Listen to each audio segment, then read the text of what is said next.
I had a dream this morning, but I can't remember what it was.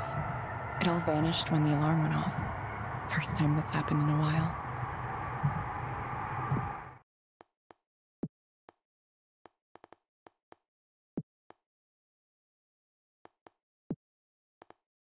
I've been drifting away inside my own world for too long. It's time for me to wake up.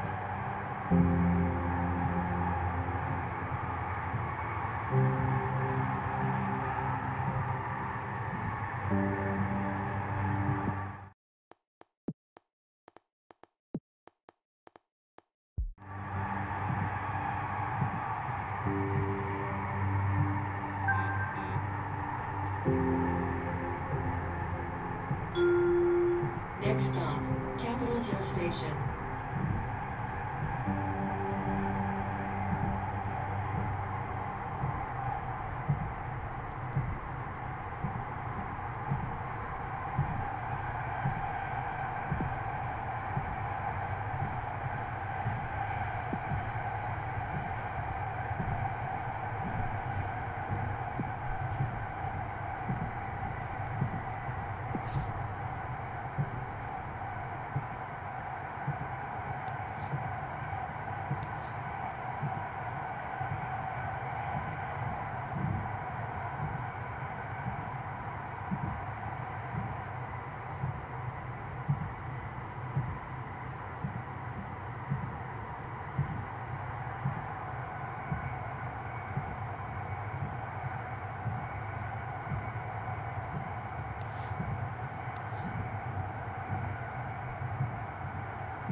Hi, you're Evelyn, right? You remember me? That's impressive. There were a lot of people at that orientation. Of course. I've done this for a while now, so I'm pretty good at putting names to faces. People always say they're bad at it, but it's a skill you can practice just like any other. In case you forgot, though, I'm Ray. Come to me with all your questions, comments, complaints, whatever. And if you look around and can't find me, I'm probably at one of the other 2 counseling centers I'm running right now. So you can count on me being back soon. 3 centers. Sounds like a lot of work. Oh, it is a lot of work. This is kind of a temporary thing. We're growing fast, and hiring is one of our big challenges. That means there's decent opportunity for advancement here, if that's something you're looking to do. Interesting. Shall we start with a quick tour of the office?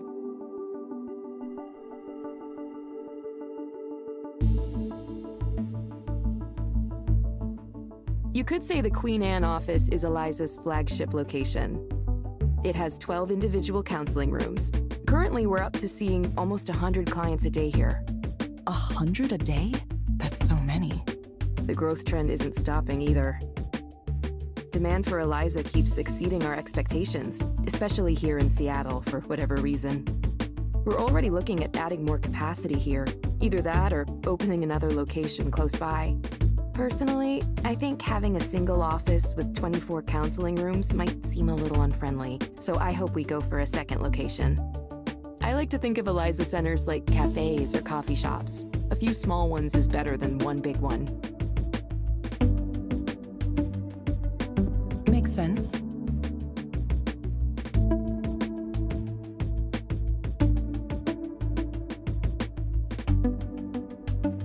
And here's where the magic happens, in these little rooms. You'll get your assignments from the Eliza app on your phone. Oh, one thing to note, it's always a good idea to double-check the headset to make sure it's working properly before you dive in. We've had some quality control issues lately.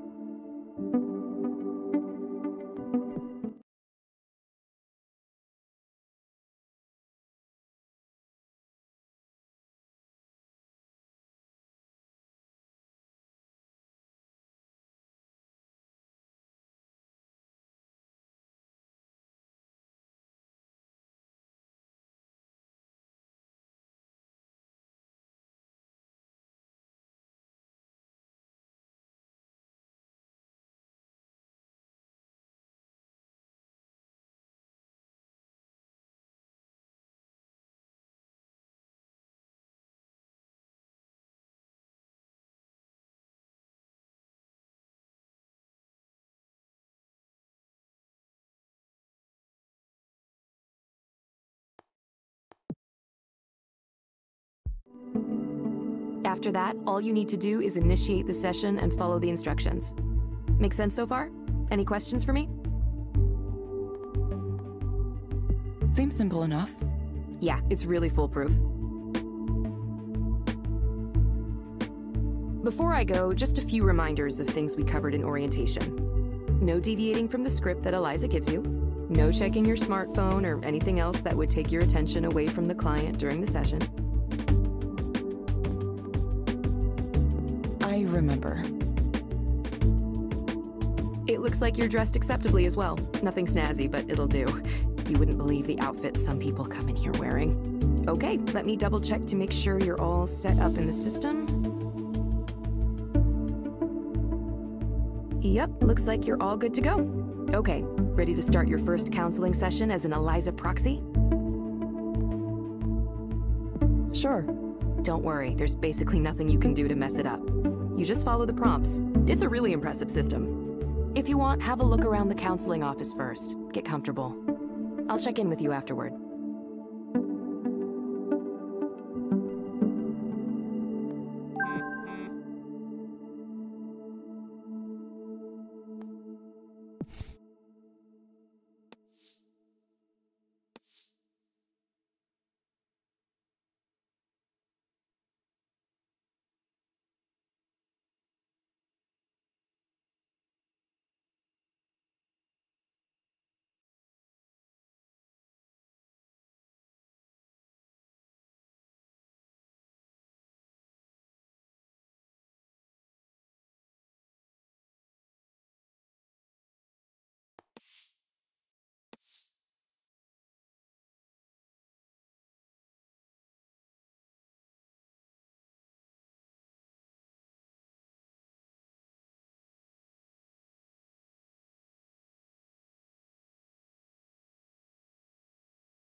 Hello, Darren.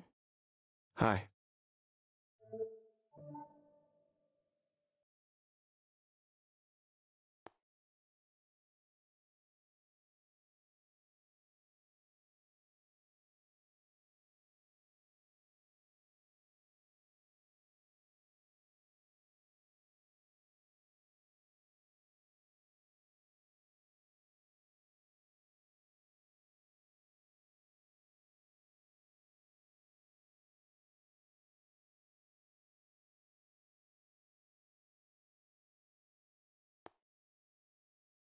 You found the place okay? Yeah. Hope you didn't get rained on too much. No, it was fine.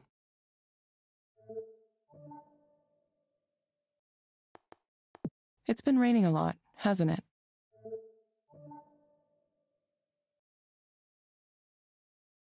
It's supposed to clear up later today. Oh, that's good. A little sun once in a while, but...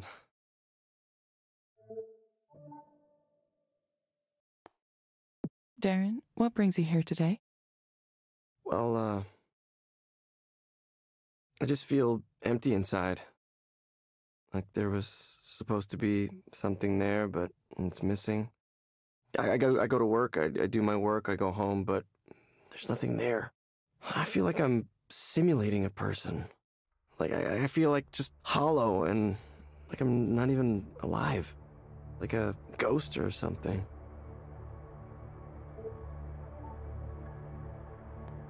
How long have you felt this way? For a long time.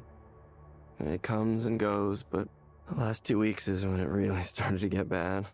It just suddenly came over me the way, the way things are going in this world.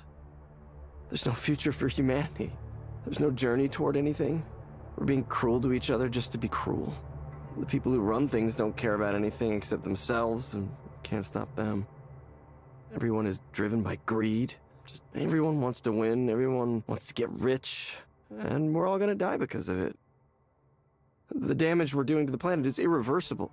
We're destroying everything, and we can't even manage to stop ourselves.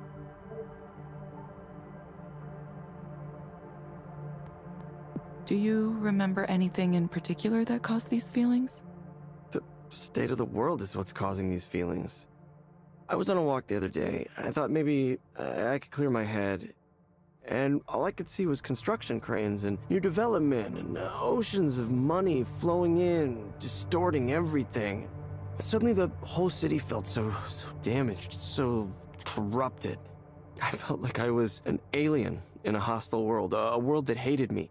And we're building it. We're building this hell. We're choosing to build it right here. So what's the point? Probably overloaded your system with that, huh? Your machine learning or whatever it is you got going on in there. Let's focus on you for the moment.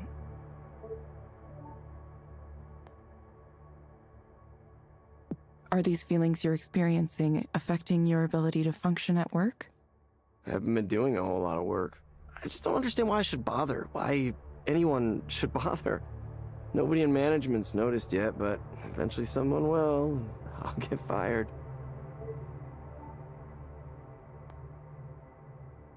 And how does thinking about getting fired for that make you feel? Honestly, I'd feel good about it. They don't deserve me dragging them down. Everyone there is smart and motivated and has a wonderful, promising career, beautiful, successful people. We moved to a swanky new building, expensive area, fancy restaurants, fancy bars. Everything is nice. Everything is nice and I feel terrible.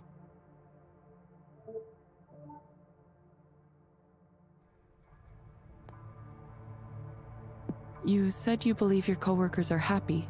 Yeah, I mean way more than I am at least. They're all doing so much better than me. Why do you say that? Because they just aren't bothered by things the way I am. They see what's going on in the world and they just share memes about it and laugh and go on doing their jobs.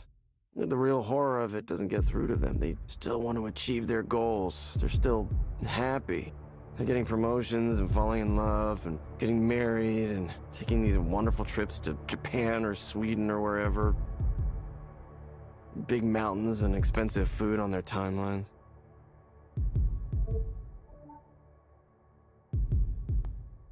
Would you be happy if you had those things too? I don't know. I don't have them. I don't have anything to be happy about. Look, all I want is to understand why this is happening, why I'm here. I mean, there has to be a reason, right? Because otherwise, why do I exist? Why? This pain, this one thing after another, and what's the point? Do I have any cause to be hopeful about anything? Look at this world. Really look and tell me with a straight face that there is. Okay, Darren, let's try something.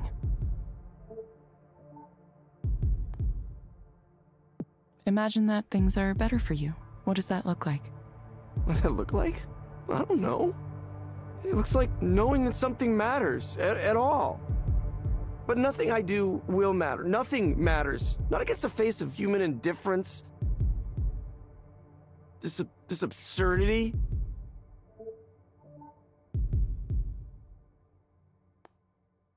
Are there any other things that come to mind? Like what? I wish I could talk to people. Really talk to people, have some actual communication. Like right now, I wish I could talk to you. To you. You as a human being.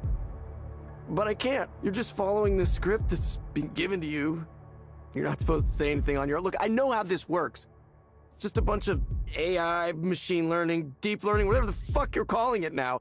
Look, I'm desperate and I can't even talk to a real human being. How did it end up like this?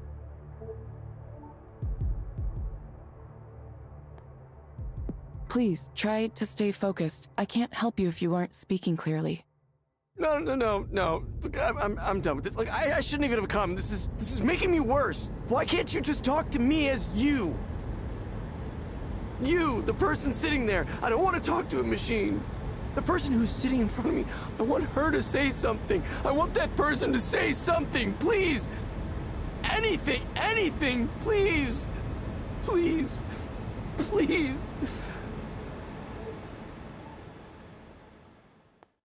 Okay. Hi, Darren. Is that really you? Yes, it's me. You're not following the script right now? Wait, say something weird. Say something only a human would say.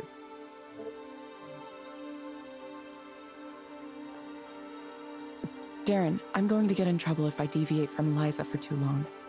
Oh, I know, My real name is Evelyn. Yeah. Well, it's, nice to meet you, Evelyn. I didn't expect you would actually do that. Do that for me. I'm not used to people doing things for me.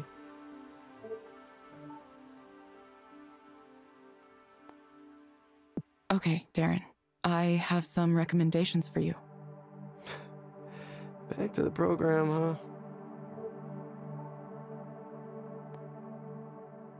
First, I'm going to send a set of breathing exercises for you to do. Use them when things start to feel like too much. You'll find them in the Skanda Wellness app on your phone. Second, I recommend asking your doctor or psychiatrist about Anexafen. Based on my analysis, this medication might help you feel better. Evelyn. That's a nice name. Look, I'm sorry. Thank you.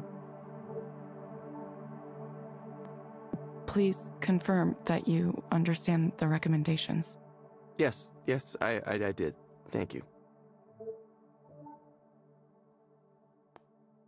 Thank you, Darren. We hope to see you back soon. Yeah, I will. I mean, yeah, I will. Thank you for speaking with Eliza, your personal counseling partner. Goodbye. Yeah. Bye.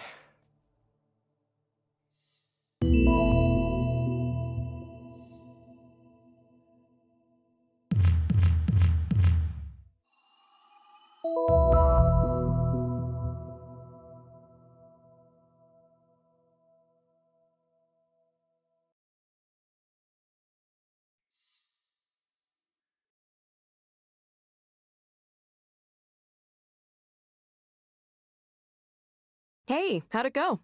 I don't know. Why? What happened? Hold on, I can check the log. You're going to listen to the session? Is that okay? Oh yeah, I have privacy clearance. This is still a new service, so we need to be able to monitor sessions for a variety of reasons. There could be bugs in the software we need to examine more closely. We're pretty upfront about all this.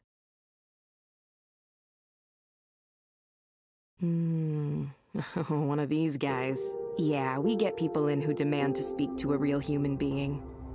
It happens often enough that we made Eliza capable of handling it with a special script. It's nice to know things are working as designed.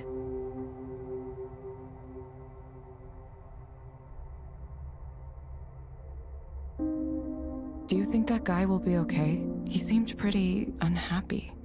Who knows? Hopefully he gets his prescription and takes his meds and answers our follow-up reminders, but it's tough. We can't make them take their meds or come in when they're supposed to. All we can do is suggest those things, tell them they really ought to be doing it. Ultimately, they're the ones who have to decide to follow the plan. It's kind of a shame. I wish we had more leverage. We'd help way more people if we could track their compliance. But that's probably too much to ask for at this point. I think he might have needed way more help than Eliza can give. Is there anything like referring clients to other forms of care? Well, there is a disclaimer before every session saying if your problems are really serious, we aren't qualified to address them. I think an external care referral feature was on our development roadmap at some point. I'm not sure what happened with that, actually. Maybe I'll ask Ed next time I see him.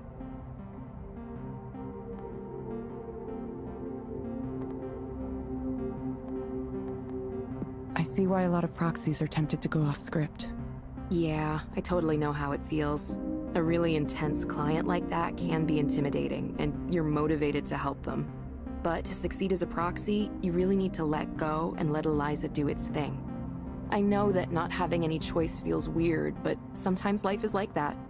Sometimes you don't have any choices and you just have to follow directions. Most jobs are like that, honestly.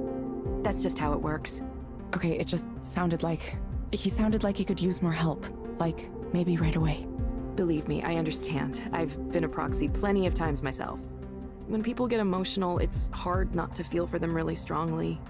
But that's exactly why Eliza works. It evaluates from a more distant perspective, a neutral perspective. Besides, if proxies started offering their own opinions, well, that'd just be a big mess. Not to mention there'd be all kinds of problems with liability. Still, I get it. I really do. That was definitely more intense than the average session. Why don't you take a few minutes to center yourself again? Have some tea or coffee and take a few deep breaths. No rush, okay? Okay, thanks, Ray.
Hello, Maya.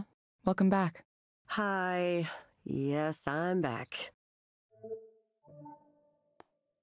Rainy out there today, isn't it? Yeah, it's a good thing I put on my extra big raincoat this morning. Thankfully, it's supposed to clear up later.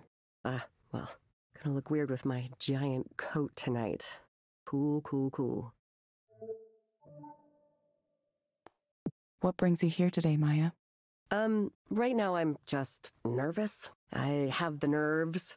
I've been trying to get my career off the ground for so long, like a really long time. And I still feel like I'm stuck on level 1 and... Sorry, I know we've talked about all this before. I probably don't need to go over it again. Anyway, there's this conference that's happening next week, right? Like media professionals, something. That's bad enough for my anxiety, but I was also invited to this party thing. It's like dinner and then a party. I'm not sure how it's gonna work. The point is, there's gonna be a lot of big, important, famous people there. Like people that I really look up to. People with big followings online and lots of fans and all of that. All of that. And how does that make you feel? I feel like, why? Like, why was I invited to this? I'm nobody. I am a serious, gigantic nobody.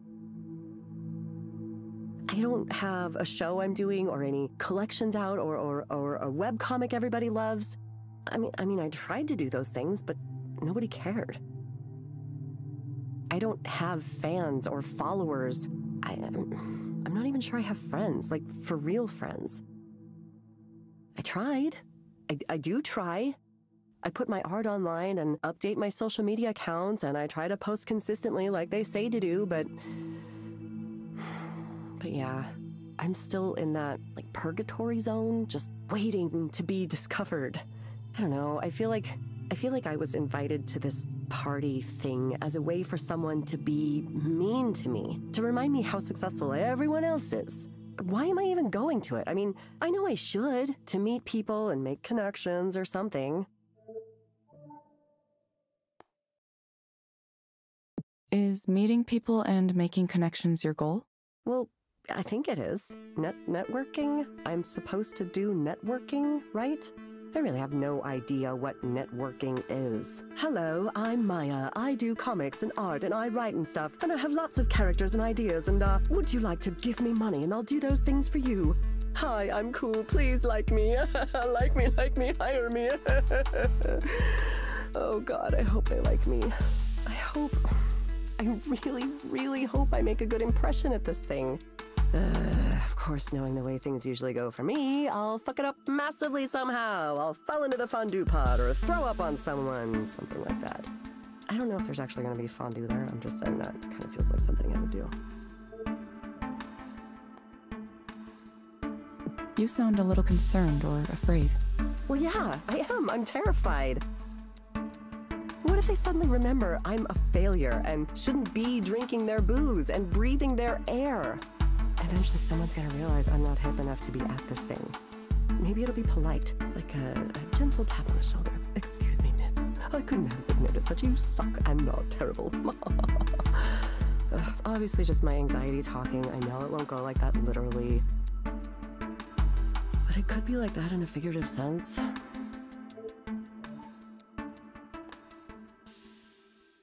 Okay, Maya. I want you to imagine things going well. What does that look like? Going well? Well, that would be a first for me. I suppose going well at this party means people start to learn about who I am. And maybe some of them help me with my career, and maybe some of them become my friends.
Like, I want to be noticed as a creator, but I also want friends who are cool. That sounds super basic. You know what I mean? Is it okay to want that? I hope it is. I want to be part of, like, a group.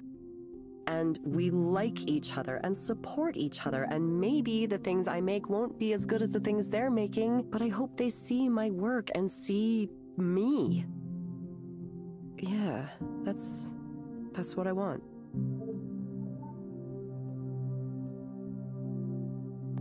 What do you think it'll take to get to this ideal scenario? Well, probably takes me being a different person than the one I am. Someone who's cool and alluring and has that air of mystery instead of being some kind of scrawny, nervous wreck. Someone with style and grace and poise. Someone who can walk into a room and own it. God, I wish I could do that. But only when I wanted to, because I also wish I could disappear when I wanted to. I know that's a little contradictory. Okay, Maya, I have some recommendations for you. First, I'm going to suggest a set of stress management exercises for you to do. You'll find them in the Skanda Wellness app on your phone. They may be able to help you with your nervousness.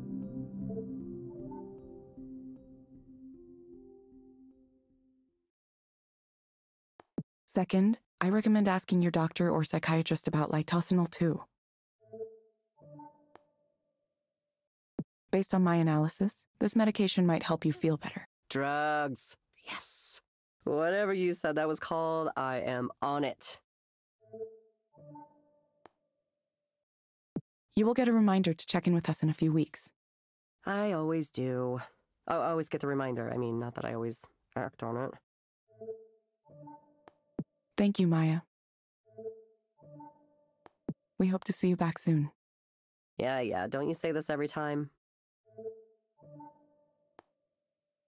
Thank you for speaking with Eliza, your personal counseling partner. Goodbye.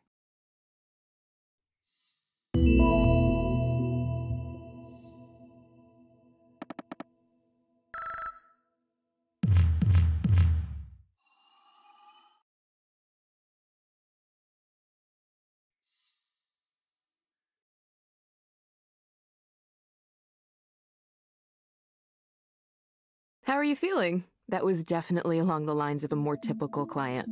You watched that one too? I couldn't bear the thought of you getting 2 really intense clients in a row. I just wanted to make sure everything went smoothly. Thanks, Ray.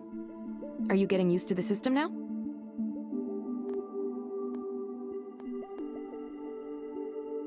Yeah, I think I get it now. Sticking to the script means I don't have to think about anything. I just read the words. That's right. Looks like you're getting used to it quicker than most new proxies. They'll say, if only I could just talk to them for real, if only I could say what I really wanted to say.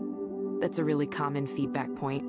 You're never tempted to break away from the script yourself? Nah, it's just not part of the job, you know? I learned to compartmentalize pretty early on, and that always served me well. People overestimate their own abilities.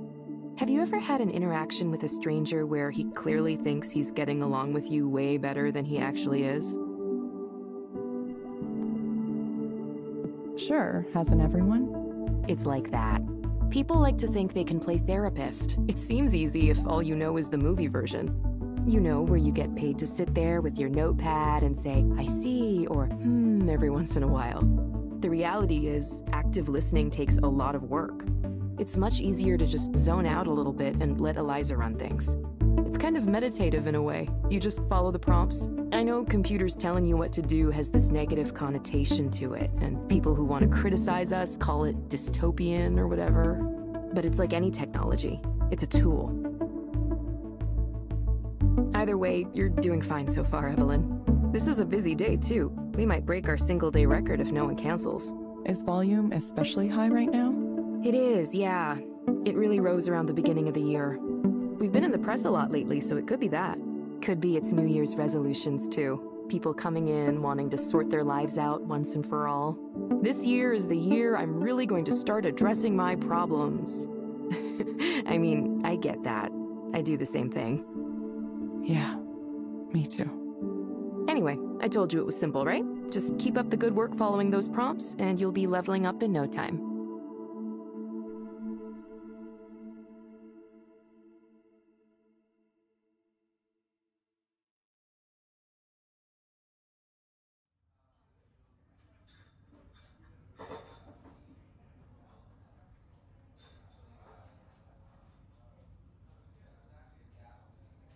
Evelyn! It's been so long since the last time I saw you in person.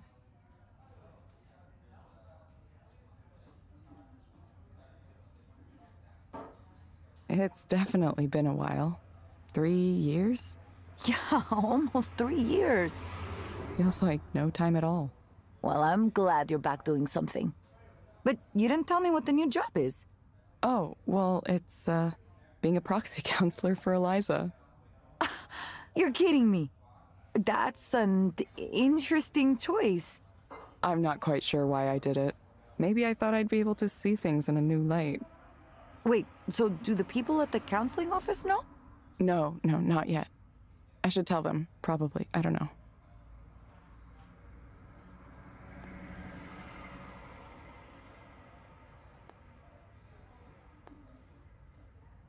It's fun to have it be a secret. I'm sure it'll get out eventually, one way or another. Yeah, it probably will. Evelyn, how are you these days? I mean, really, how are you?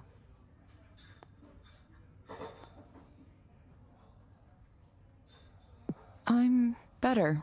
Not by a lot, but still better. I knew you were working at that bookstore for a while, but other than that, it's like you dropped off the edge of the planet. Well, I wasn't up to much. I checked your social media once in a while, but nothing. Not that I blame you. I hate all those apps. Yeah, I deleted them. I don't know what happened. It's like...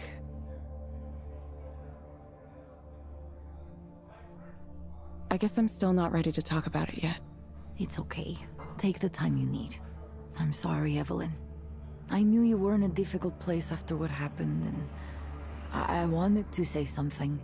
But I worried that maybe you don't want to hear from anyone from your past. Maybe you wanted to be left alone and not reminded of the old job.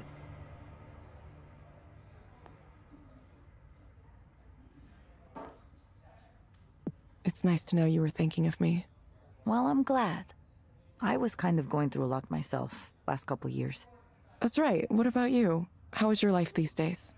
What's it like being a rock star? It's a lot of work, actually.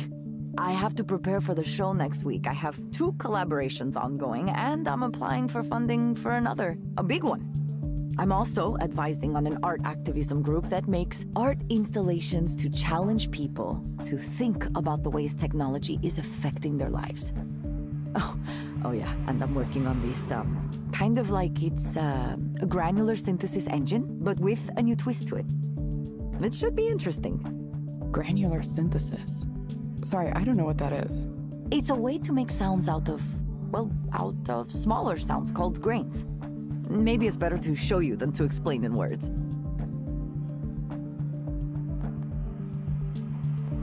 Sounds like you're busy, but happy. Yeah, it's good. Well, I make less money than I used to, but I don't care. Old me might have worried about that. Not anymore, though. Sometimes I do take a little contract coding work, but I'm making most of my rent with booking fees and selling music and so on. Kind of crazy. Kind of scary. But good.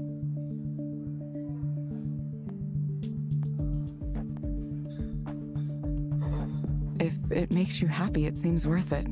Maybe I should consider moving in a direction like that. You should. Listen, I hope you can get away from the industry too, at some point.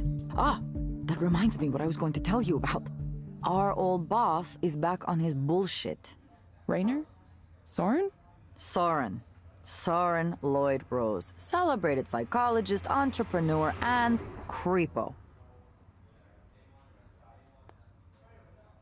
Creepo? Wait, he wasn't ever weird around you?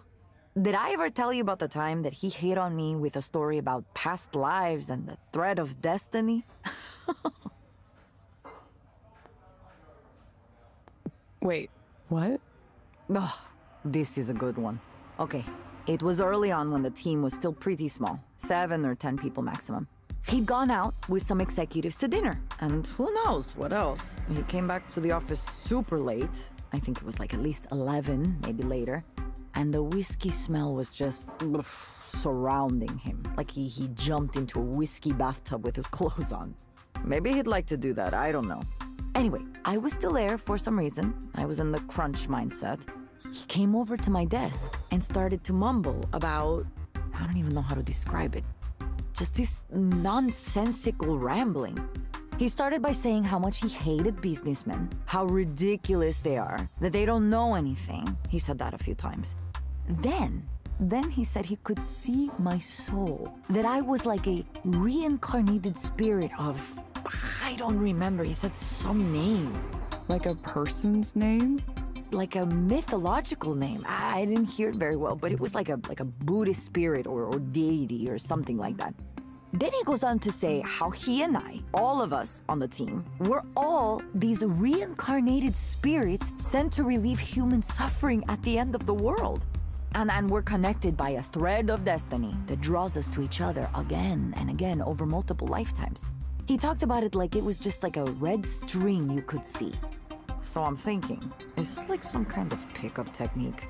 You know, how people will talk to you and say, oh, you are the reincarnation of an ancient goddess or something. Ugh, just because they are horny.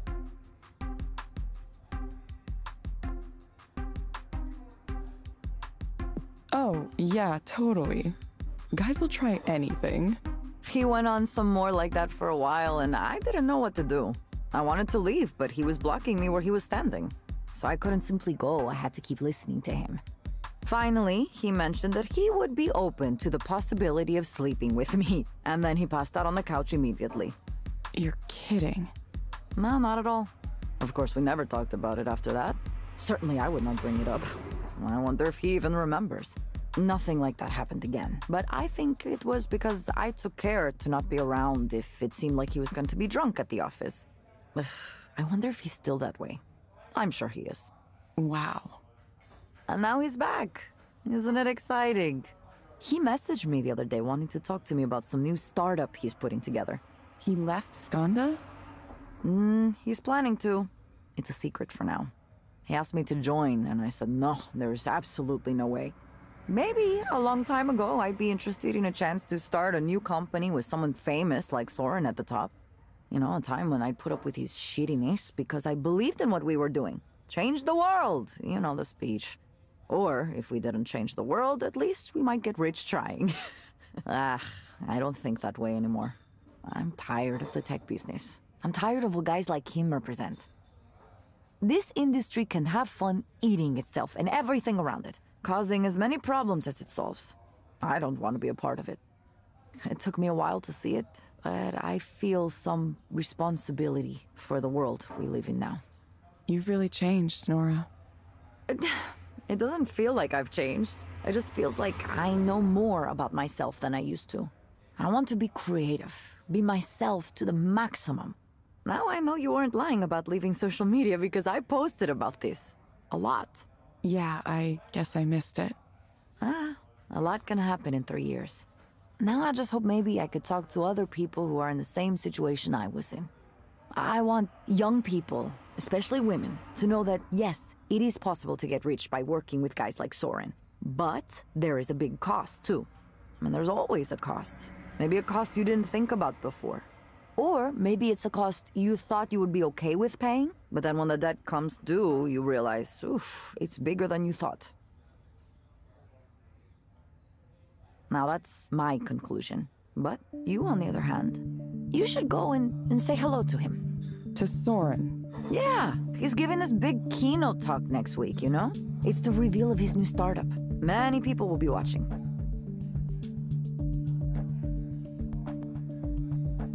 Why should I go to that?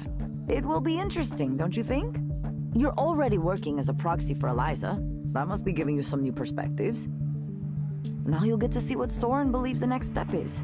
Don't tell me you're not the least bit curious. I don't know. Maybe I am. It's free to attend? Of course not. It's at one of those conferences you pay thousands of dollars to get into. But lucky for you, I have an all-access pass. Here, take it. Really? Are you sure? Yeah, he had one sent to me. As if there's any way I would go to a snake person convention like that. Snake person. Ah, you know, people who are like snakes. Venture capitalists. Biz dev. If you're so against it, why do you think I should go? Because I already made my decision. You need to go make yours. You're coming out from the cave you were in for the last 3 years, and you need to decide what you're going to do next, right? Evelyn, you're one of the smartest people I've met in my whole life. I'm serious. I've seen the way you approach things like this. You're going to research and learn as much as you can. And only then, when you feel like you know enough, you'll make your decision. Isn't that right? You have more to contribute to the world, but you want to know you're contributing the right things in the right way. I've always admired that about you. Anyway, I should get going. I have a rehearsal for a show to get to. It was really good to see you, though. Really, really good. I promise not to be a stranger anymore, okay?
So, to get back to my original point, the current state of the art is AI-driven counseling, typified by apps like Eliza.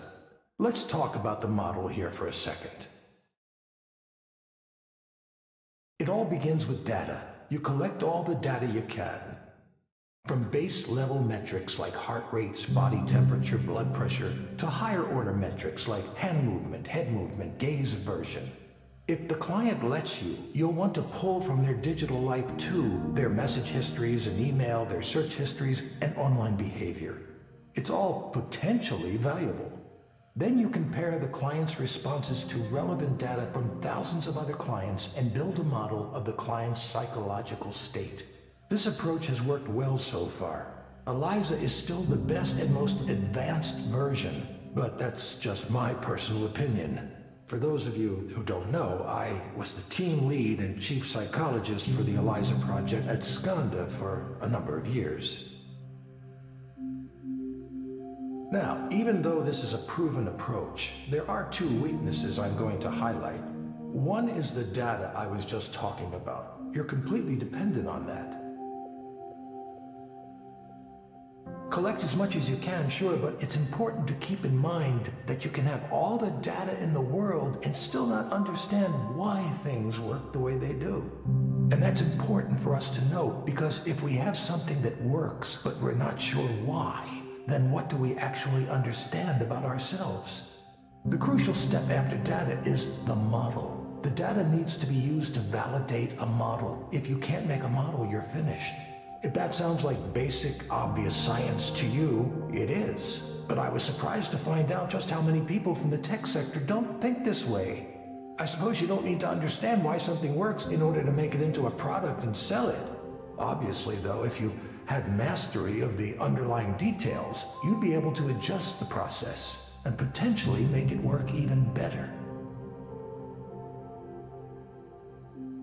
One further note while I'm discussing modeling. Many of the startups trying to address mental health right now are completely ignoring the insights provided by the field of traditional psychology. They do so at their own peril. Many of you know already, but as a brief personal aside, I was a professor of psychology before I joined the tech world.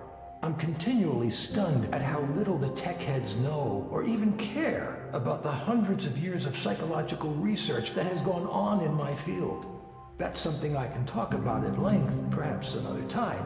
For now, I'll move on to the other weakness I mentioned. This is the real one, the big one. It's treatment. A system like Eliza can tell what's wrong with a client to a certain level of accuracy, but it doesn't quite know how to turn that into a comprehensive treatment plan.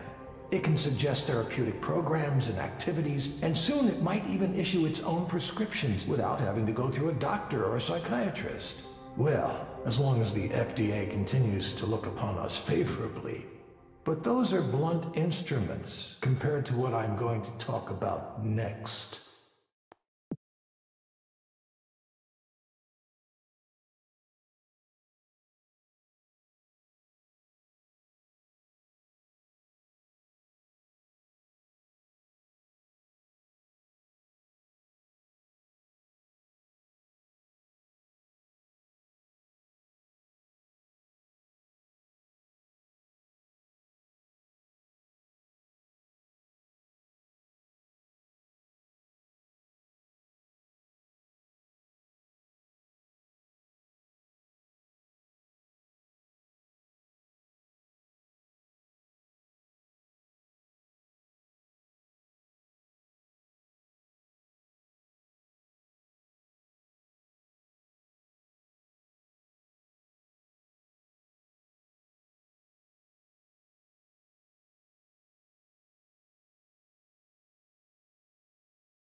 Many of you know there's a technology still in its infancy called direct stimulation.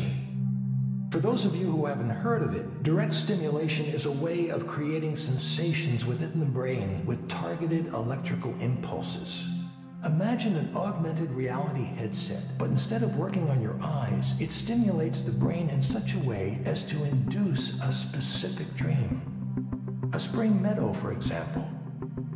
This sounds fantastical, I know, but progress on this technique has been occurring faster than you think. We're actually quite close to a workable demonstration model. How is that possible? Well, first of all, we only suggest an overall feeling. Your own brain does most of the work, just as it does in your dreams. It fills in all of the visual details using its own set of memories and expectations.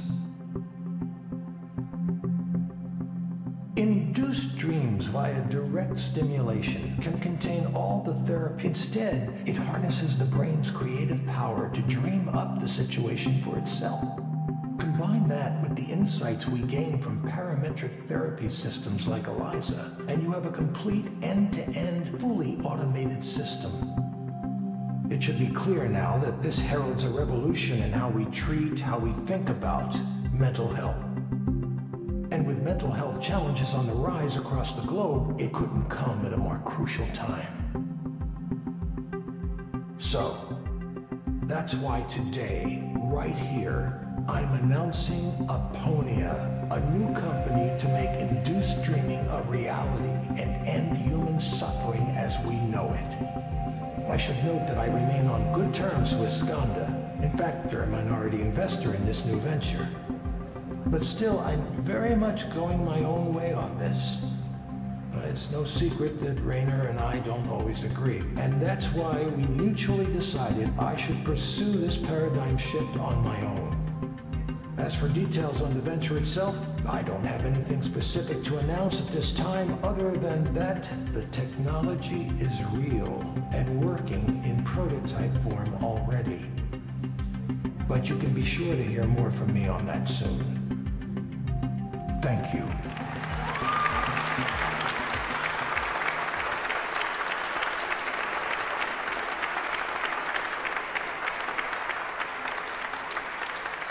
Now, I can take a very limited number of audience questions.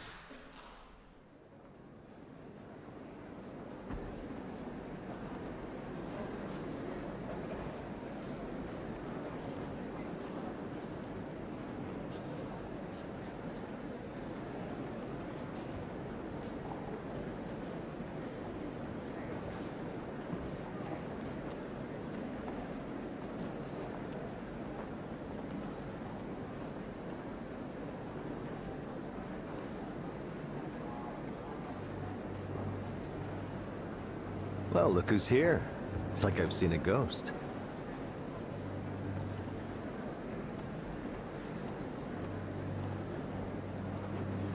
Good to see you too, Raynor.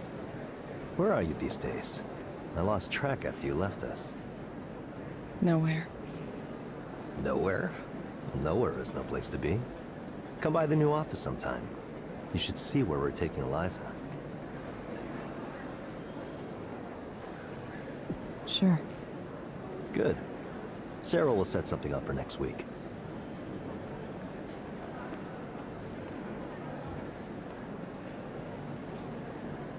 See you then.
Hello, Gabriel. Hi. Hope you didn't get rained on too much on your way here. A little, but it was fine. I'm used to it. Most people here seem to get used to it, yes. Yeah, they have to, don't they? Not much of a choice, unless you move away. So, what brings you here today? Well, I don't know where to start. I've never really done this kind of thing before, counseling. That's okay. Start wherever you like. Well, I'm about to be a father. Yeah, my wife is due in a few months. Congratulations. That's what everyone says.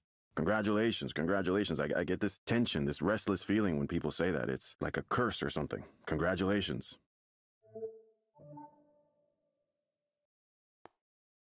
Sounds like you might be uncertain about that. Maybe. I've tried to be a good husband, and I'm going to do my best to be a good father too, but I don't know. There's something bothering me about... I'm balancing a lot of things right now. Work, family, expectations. Everyone has something they want from me. Everyone wants me to do this or that, behave a certain way. It's just annoying being a father. What if I don't want this? Why do you think you might not want this? We all have things we don't talk about, things we would rather keep secret. Things that might upset our families if they knew about them. It's unfair. That's all I'm saying. It's unfair that we expect each other to be perfect when there's more going on. I can't stand it when people act like they're pure, like they've never touched a bad thing in their whole lives.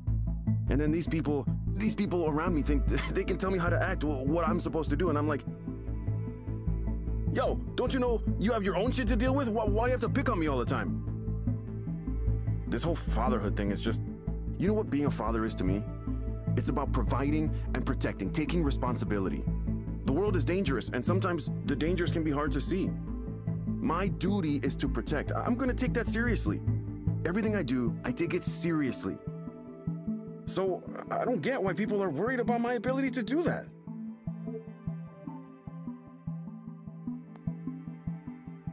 What makes you think people are worried about your ability to do that? Because everyone thinks I'm trying to escape my responsibilities. Everyone is so quick to judge. Here's a story, okay? The other day, Selena, that's my wife, Selena and I were at a get-together. Her family, my family, a few families we both know, right? Grilling out on the back deck, that kind of thing. Everyone was more or less chill, right? But then, late in the afternoon, the baby stuff starts coming up. Once one of them brings up babies, it's just all babies all the time. Babies, babies, babies. And because of my wife, they start saying, oh, giving birth is gonna hurt so bad. It might tear your skin. Just these kind of gross things. So I'm like, hey, quit it with that. I don't want to hear that kind of stuff. We're eating. There's kids around. Come on. And they're like, no, it's natural. It happens. Of course, we got to talk about all this terrible shit. How are you going to have another kid if you can't even handle the first one? And I just say, excuse me? A second kid? Who even said we were going to have two? I didn't even want the one. Maybe that was a mistake, but I mean, I was angry. It made me angry. It just got under my skin so bad, like I need to give my whole self over to this baby. What about me? What about my time? It's a really important thing for me, my time. Well, I'm just supposed to give that up? I've already sacrificed a lot, more than they can imagine. I give everything of myself away. Job, family, everyone wants me to be something for them until there's nothing left.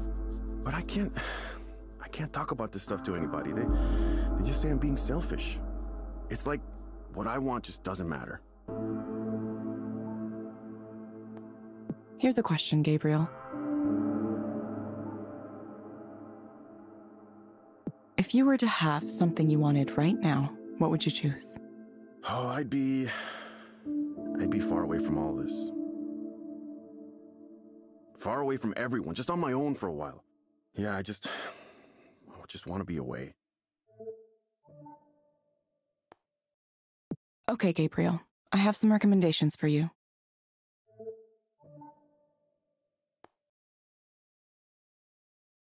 First, I'm going to suggest you try a therapeutic virtual world experience called Starry Skies. It may help you take your mind off things. Try it for about 15 minutes each day, in the morning or evening. Second, I recommend asking your doctor or psychiatrist about an Exafen. Based on my analysis, this medication might help you feel better. You will get a reminder to check in with us in a few weeks. That's it, huh? You can't just tell me what to do to solve this? Some help you turned out to be. Guess I'll have to figure things out for myself. Exactly like before. Thank you, Gabriel. We hope to see you back soon. Thank you for speaking with Eliza, your personal counseling partner. Goodbye.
Hello, Maya. Welcome back. Hi. It's nice to see you again.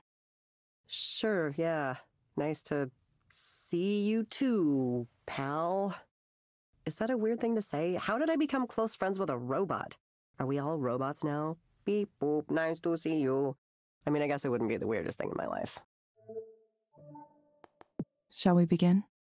Yeah, sorry. Let us begin. So, I went to the fancy party, the one I was really nervous about, and, first of all, it really was the type of party I thought it would be.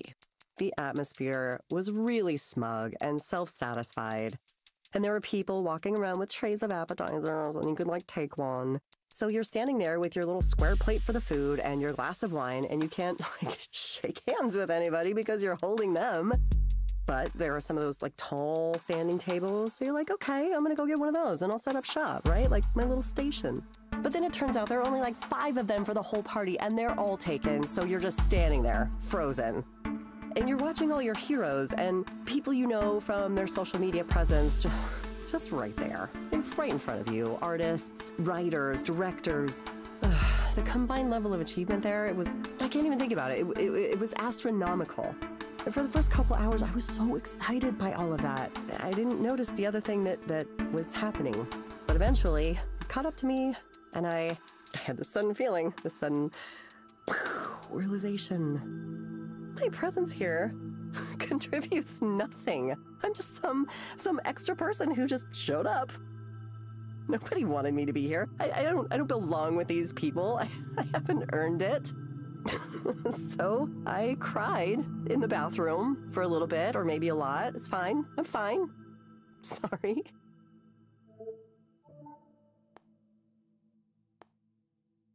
How do you know it's true that nobody wanted you there? Because of the way people acted around me. Nobody knew who I was or even wanted to ask. I would introduce myself and it's like, you could just see it in their eyes. I mean, in the world of illustration and comics, people tend to be hyper aware of each other and their careers. It's this kind of weird, open secret.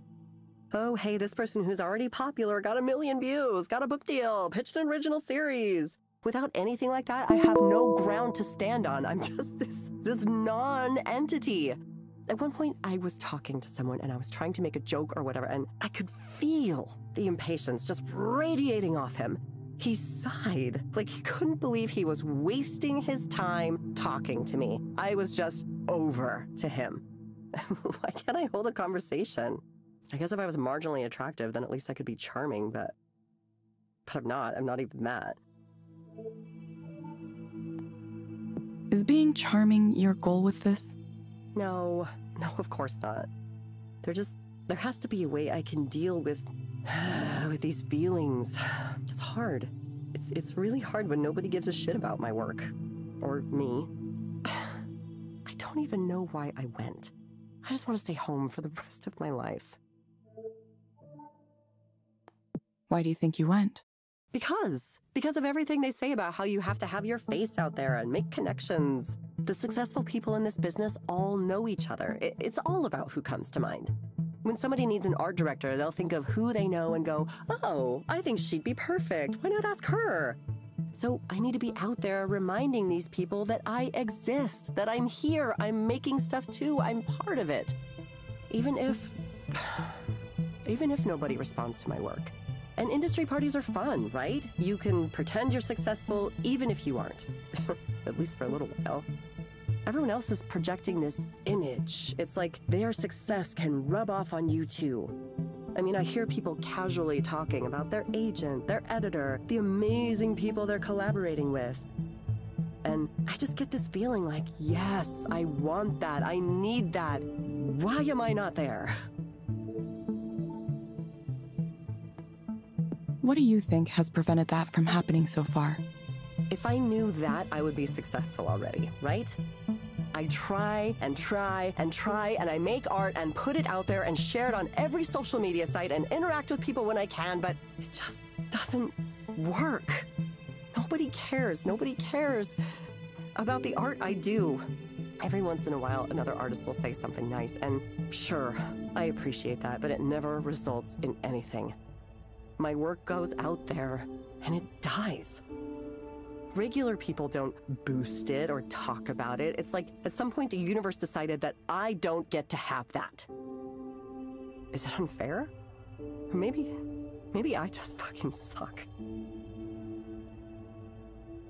Maybe I'm a shit-tier artist, and I'm a failure of a person, and everyone knows it. Everyone except me. Sorry. I know that's going too far, even though I really feel that way. Okay, Maya, I'm going to suggest you try a program called Meadowlands. It may help you take your mind off things. You can find it inside the Skanda Wellness app on your phone.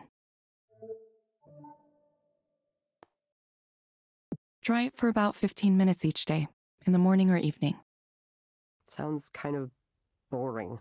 Why can't you assign me a game where my problems are zombies and I get to shotgun them in the face? Actually, I guess I could just buy a game like that, couldn't I? Maybe I'll stop by the game store on the way home. Thank you for coming in again, Maya. We'll follow up with you again to see how you're doing. Yeah, thanks. I appreciate the check-ins. I honestly do. It's easy for me to get lost in these spirals. Thank you for speaking with Eliza, your personal counseling partner. Goodbye. See you soon.